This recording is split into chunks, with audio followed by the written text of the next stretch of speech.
There he is. Okay.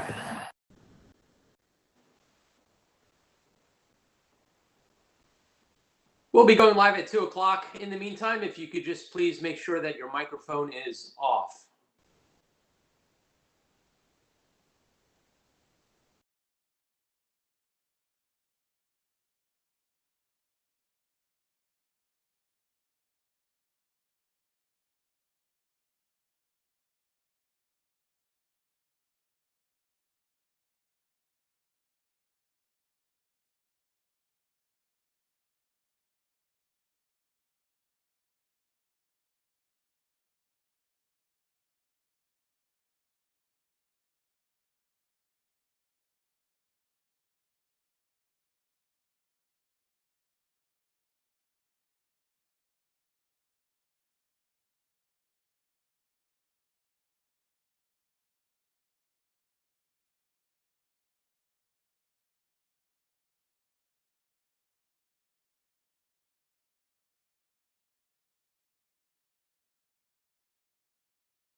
We are on the record.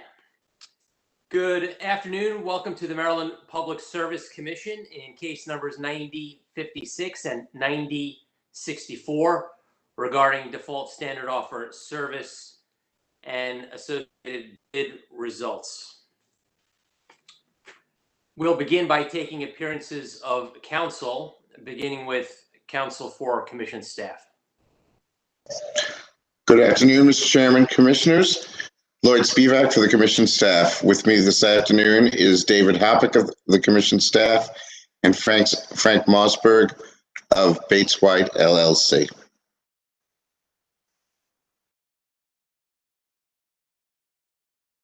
For Maryland Office of People's Counsel. Good afternoon, Mr. Chairman, Commissioners. Joseph Cleaver on behalf of the Maryland Office of People's Counsel. Counsel for the Baltimore Gas and Electric Company.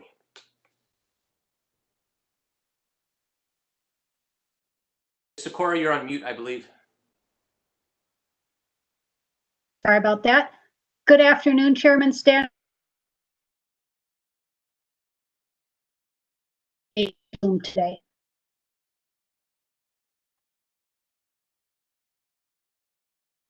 Ms. Sakura, you broke up a bit. Perhaps you could try that again. Sakura, behalf of B. Dave Bloom with me today. Great. Thank you. Turn for counsel for PHI. Good afternoon, Mr. Chairman and Commissioners. Matthew Seegers appearing for both Pepco and Delmarva Power. Appearing with me today is Dan Tudor. Counsel for the Potomac Edison Company.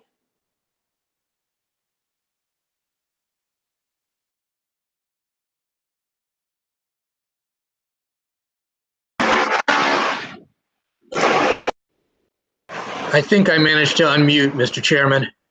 Yes, we could hear you. Great, thank you. You can probably also hear the construction going on in my house.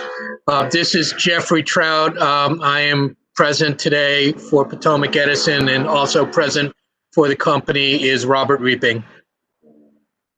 I'm going to turn the sound back off, hopefully. Thank you. Are there any additional attorneys wishing to make an appearance? Good afternoon, Mr. Spivak, if you'd like to make your case. The commission staff calls Frank Mossberg to the stand, please. Good afternoon, Mr. Mossberg. If you could please raise your right hand. Mr. Mossberg, can you hear me? Yes, I can.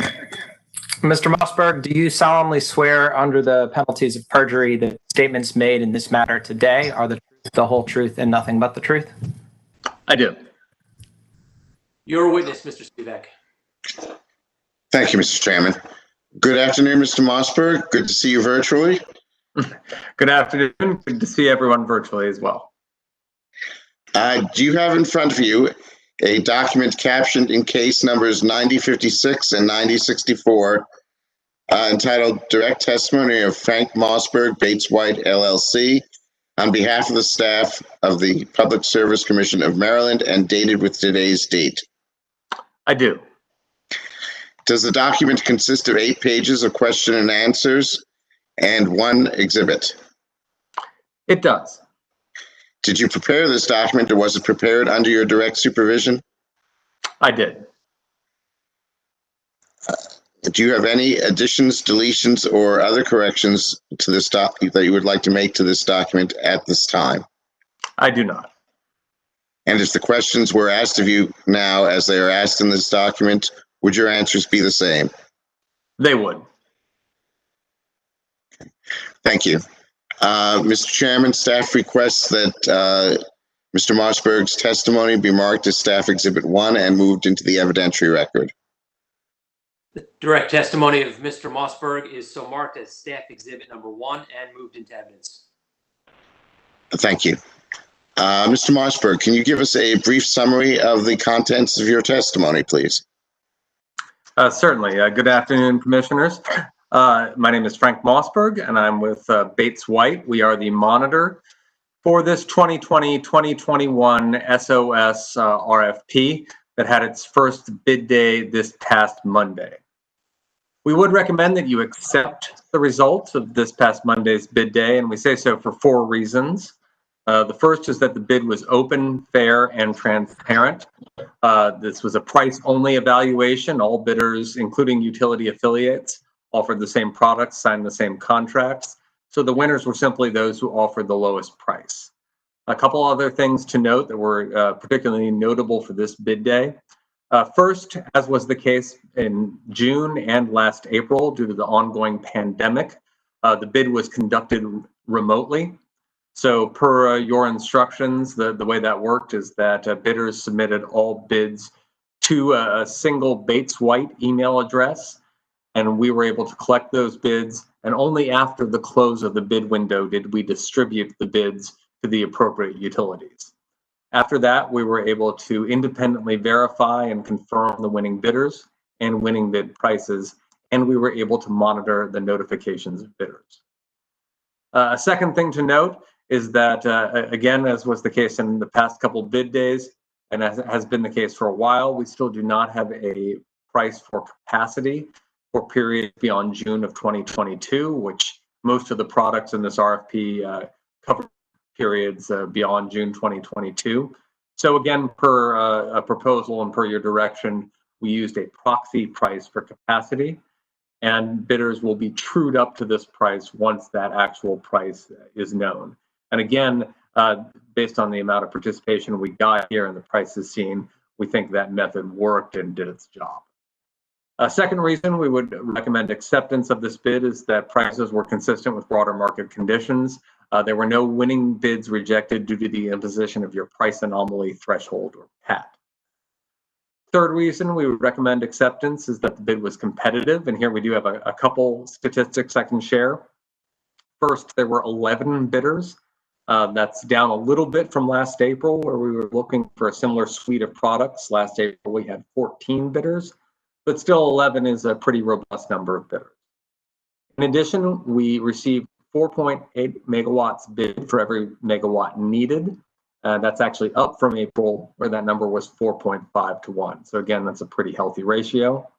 And finally, we saw 8 as compared to 9 in April. 8 again is a pretty good diversity of winners. Finally, there were no violations of the RFP rule, commission orders, or any other reason to invalidate the RFP. With that, I'm happy to answer any questions you may have. Let me first see if any counsel has cross-examination for this witness. Seeing none, do commissioners have questions for this witness? Thank you. This witness is excused. Mr. Spivak. Thank you, Mr. Chairman. The commission staff calls David Hoppick to the stand, please. Good afternoon. You could please raise your right hand.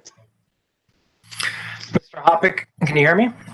Yep, Do you solemnly swear under the penalties of perjury that the statements made in this matter today are the truth, the whole truth, and nothing but the truth? I do. Mr. Spivak. Thank you, Mr. Chairman. Good afternoon, Mr. Hoppick, Good afternoon. and likewise good to see you virtually. Do you have in front of you a document captioned in Commission case numbers 9056 and 9064 and titled "The Commission Staff's Report on the Standard Offer Service Bidding Process and Results for 2020 through 2021 and dated with today's date"? I do. Does this document consist of 15 pages of information provided in both text and tabular form? It does. Did you prepare this document, or was it prepared under your direct supervision? I prepared it. Do you have any additions, deletions, or other changes you would like to make at this time? I do not. And do you adopt this document as part of your sworn testimony in this proceeding? I do. Thank you. Mr. Chairman, staff requests that the commission staff report be marked as Staff Exhibit 2 and moved into the evidentiary record. The staff report prepared by Mr. Hoppick is so marked as Staff Exhibit number 2. And seeing no objection, the exhibit is moved into evidence. Thank you, Mr. Chairman. Mr. Hoppick, can you give us a brief summary of this report? Certainly. Good afternoon. I will provide a brief overview of staff's report of the estimated bill impacts of the standard offer service bidding conducted on October 19th, 2020. SOS bids were received for residential type 1 and type 2 service. I will begin with residential. Please turn to page 1. The bill impact estimates compare average estimated bills for June 2020 to May 2021 to June 2021 to May 2022. A summary of the estimated average residential bill impacts are provided on page 1. I will now turn to the individual utilities. Please turn to page 3 for Potomac Edison. The average residential bill will increase 5.6% for Potomac Edison, which translates to $83 per year, and the SOS portion of the bill is increasing 11%. Please turn to page 4 for Potomac Electric Power Company, or PEPCO. Average bills are increasing 4.2%, which translates to $68 per year. The SOS portion of the bill is increasing 9.6%. Please turn to page 5 for Delmarva Power and Light. Average bills for Delmarva are increasing 0.5%, which translates to $8 per year. The SOS portion of the bill is increasing 1%. Please turn to page 6 for Baltimore Gas and Electric. Average residential bills for BGE are increasing 5.4%, which translates to $85 per year. The SOS portion of the bill is increasing 11%. Please turn to page 7 for the type 1 estimated average bill impacts. This shows increases for PEPCO, Delmarva, and Baltimore Gas and Electric. Potomac Edison did not bid type 1 during this round. Please turn to page 8. Next, I will review the Type 2 estimated average bill impacts. This compares estimated bills from December 2019 through February 2020, last year's winter, to December 2020 through February 2021, the forthcoming winter period. Additionally, a comparison of SOS rates from fall to winter is provided. Please turn to page 11 for Potomac Edison. For Potomac Edison, average bills for winter 2020-2021 declined 7 to 9% compared to winter 2019-2020 bills. SOS rates are increasing 31% from fall to winter. Please turn to page 12 for BGE. Average bill for winter 2020-2021 decreased 3 to 5% relative to winter 2019-2020. SOS rates are increasing 34 to 40% from fall to winter. Please turn to page 13 for Delmarva Power and Light. Average bills for winter 2020-2021 show a decrease up to 2% from winter 2019-2020. SOS rates are increasing 40% from fall to winter. Finally, please turn to page 14 for Potomac Electric Power Company, or PEPCO. Average bills for winter 2020-2021 declined 78% from winter 2019-2020.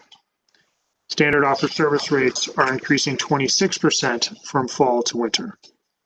This concludes my summary.